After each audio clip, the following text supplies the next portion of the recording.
Leo nataka nikuulize swali moja zito sana. Je, kweli kuna mwigizaji yote wa Bongo Movie aliyefikia kiwango cha Steven Kanumba? Au bado tunamkumbuka kwa sababu nostalgia tu?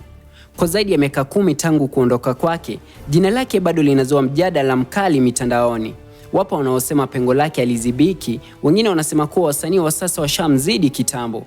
Lakini leo tutaangalia ukweli kwa uchambuzi, sio kwa hisia. Kwanza kabisa, lazima tukubali jambo moja. Kanumba hakuwa mwigizaji wa kawaida. Alikuwa mwigizaji, producer, director, mwandishi wa hadithi na pia brand. Filamu kama Dar to Lagos, Devil's Kingdom, Family Tears na nyingine nyingi zilionyesha uwezo wake mkubwa wa kuigiza kwa uhalisia na kwa hisia. Alikuwa anaweza kucheza role ya mpenzi wa kimaaba leo, kesho akawa villain, kesho kutwa akawa kijana maskini anayepambana na maisha na bado akaonekana natural. Lakini zaidi ya uigizaji, Kanumba alikuwa na uwezo wa kuuza filamu. Jina lake pekee lilitosha kufanya CD ziishe sokoni. Hii ni zama ambazo hakukuwa na YouTube monetization, hakukuwa na Instagram promo, hakukuwa na TikTok. Soko lilikuwa ni TV na DVD pekee. Hilo alikuwa jambo dogo. Kanumba pia alisaidia kukuza vipaji vingine. Aliwapa nafasi wasanii wengi waliokuja kwa majina makubwa baadaye.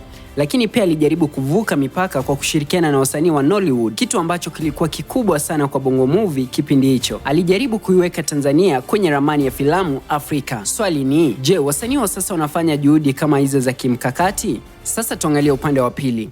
Wasanii wa sasa wana advantage kubwa sana: social media marketing, streaming platforms, equipment bora na access ya global audience au kuweza kuwafikia mashabiki wa kimataifa. Kuna waigizaji wengi wenye vipaji vikubwa sana leo. Kunao wale wanaocheza natural sana, kuna wanaojua kuinterpret script kwa kina, pia kuna wanaotengeneza filamu zenye quality ya kisasa. Lakini hapa kuna tofauti moja muhimu. Kanumba alikuwa nyota na mfumo kwa wakati mmoja. Alikuwa anaigiza, ana produce, ana brand na anaongoza soko. Leo hii mara nyingi tunaona mfumo unaotegemea mtandao zaidi kuliko kubrand au kuliko brand ya mtu mmoja.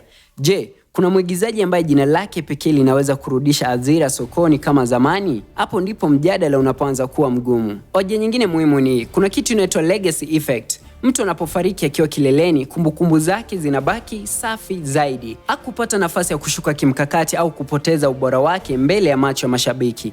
Je, kama angeendelea kuishi hadi leo, angeendelea kuwa juu vile vile? Hili ni swali la kufikirika. Hatuwezi kujua jibu lake kwa uhakika, lakini tunachoweza kupima ni impact yake wakati alipokuwa hai, na impact hiyo ilikuwa kubwa. Kama tunapima kwa ushawishi wa soko, umaarufu wa kitaifa, uwezo wa kubeba tasnia mgongoni, bado ni vigumu kusema kuna aliyefikia kiwango chake kwa vipengele vyote kwa pamoja. Lakini kama tunapima kwa ubora wa production, fursa za kimataifa, mbinu za kisasa za storytelling, wasanii wa sasa wanafanya vizuri sana, na wengine wanaweza kuwa wamemzidi katika maeneo fulani ya kiufundi. Kwa hiyo jibu alipo kwenye ndio au hapana. Jibu lipo kwenye kipimo unachotumia. Kwa mtazamo wangu, Steven Kanumba alikuwa foundation, alijenga msingi. Lakini tasnia inaendelea kukua. Swali halipasi kuwa nani kamzidi au nani hajamzidi. Swali sahihi ni, je, kuna mwigizaji anayejenga legacy yake kwa nguvu kama alivyofanya yeye? Ikumbukwe kuwa hayati Steven Kanumba alifanya kazi na baadhi ya waigizaji ambao ni maarufu sana hivi leo. Mifano ni kama Ray Kigosi, Rose Ndauka, Wema Sepetu, Frida Kajala na wengine wengi. Kwenye mitandao ya kijamii kuna mashabiki wanaodai kuwa waigizaji wa kizazi kipya hasa kama Clam Vevo, Manyanya, KP, Steve Mweusi, RK, Dubu na wengine wengi wameshafika level yake Steven Kanumba. Na sasa nataka kusikia kutoka kwako. Unaamini kuna mwigizaji aliyefikia kiwango cha Steven Kanumba? Andika jina lake kwenye comment. Usisahau kulike, kushare na kusubscribe kwa uchambuzi zaidi wa kina kuhusu tasnia ya burudani Afrika Mashariki. Mpaka video inayofuata, tuendelee kujenga sanaa yetu. Ini Lixa Media na mimi ni Lixa Classic. Hadi wakati mwingine, bye bye.